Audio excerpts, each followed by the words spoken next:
गत दिवस भारतीय जनता पार्टी के प्रवक्ता राकेश जम्वाल जी द्वारा कांग्रेस प्रभारी रजनी पाटिल जी का जो शिक्षा बोर्ड का दौरा उन्होंने किया, उसको लेकर एक गैर ज़रूरी टिप्पणी आज मीडिया के माध्यम से जो था वो ज्ञात हुई है। इसके ऊपर हम जो है वो कड़ी निंदा भारतीय जनता पार्टी के प्रवक्ता की करते हैं, क्योंकि शायद उनको इस बात की जानकारी नहीं है कि रजनी पाटिल जी जो है वो इस देश की उच्च सदन की सदस्य कई बार रही, उसके साथ साथ वो लोकसभा की सदस्य भी रही और संसद के दोनों सदनों के अंदर बहुत बार उन्होंने शिक्षा को लेकर, शिक्षा के अधिकार को लेकर बहुत से मसले जो थे उनको उठाया और संयुक्त राष्ट्र तक में भारत का जो रिप्रेजेंटेशन है वो रजनी पाटिल जी ने की है। तो उनके इस लंबे अनुभव को देखते हुए और शिक्षा बोर्ड में हो रहे व्यापक सुधारों और नवाचार को, उन प्रणाली के बारे में उनकी गाइडेंस लेने के लिए और उनको शिक्षा प्रणाली जिस तरह से बोर्ड को नए तरीके से डॉक्टर राजेश जी के नेतृत्व में संचालित किया जा रहा है, उसके लिए एक दौरा उन्होंने शिक्षा बोर्ड का किया।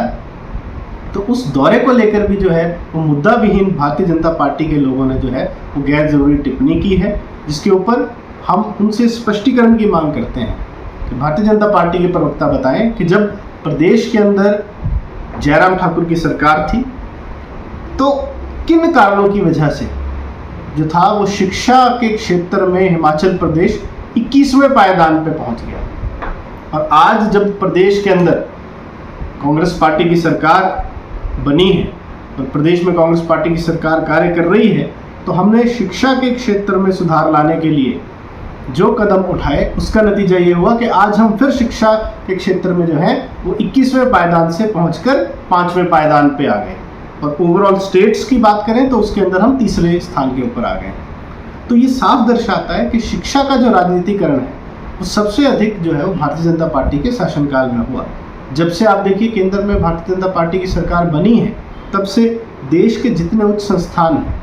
चाहे वो हमारे NITs हैं, IITs हैं, यूनिवर्सिटीज़ हैं, सेंट्रल यूनिवर्सिटीज़ हैं, वहाँ पे नियमों को ताक में रखकर या नियमों में बदलाव करके भारतीय जनता पार्टी ने एक विशेष विचारधारा से जुड़े और एक विशेष संगठन से जुड़े लोगों को आगे लाने के लिए जो था वो नियम भी बदले और चहेतों को जो था वो की पोस्ट के ऊपर एडजस्ट किया गया, जिसकी वजह से शिक्षा के स्तर में जो है वो आप देखेंगे कि किस तरह का जो है वो नुकसान पिछले 10 वर्षों में हुआ है। और इसी का खामियाजा हिमाचल प्रदेश ने भी जो था वो पूर्व की भारतीय जनता पार्टी सरकार में जो था वो सामना हिमाचल प्रदेश को भी करना पड़ा। आज हिमाचल प्रदेश स्कूल शिक्षा बोर्ड जो है वो डॉक्टर राजेश जी के नेतृत्व में जो है वो नए आयाम स्थापित कर रहा है। इस वर्ष आप देखिए कि शिक्षा बोर्ड द्वारा 10वीं और जमा 2 के जो परीक्षा परिणाम हैं वो रिकॉर्ड समय के अंदर जो है वो जारी कर दिए गए। जो बच्चों के जिन सर्टिफिकेट्स और माइग्रेशन सर्टिफिकेट की वो बात कर रहे हैं वो सब के सब बच्चों को डिजी लॉकर के ऊपर उपलब्ध करवा दिए गए।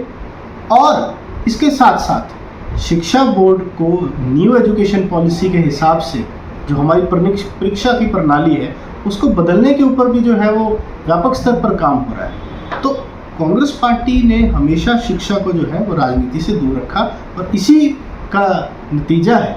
कि आज आप देखिए हम दोबारा से शिक्षा के क्षेत्र में जो है वो सीधा 21वें पायदान से जो है 5वें पायदान पर पहुंच गए हैं। और आने वाले समय में हिमाचल प्रदेश को हम देश का नंबर 1 राज्य जो है वो एजुकेशन के अंदर बनाने जा रहे हैं।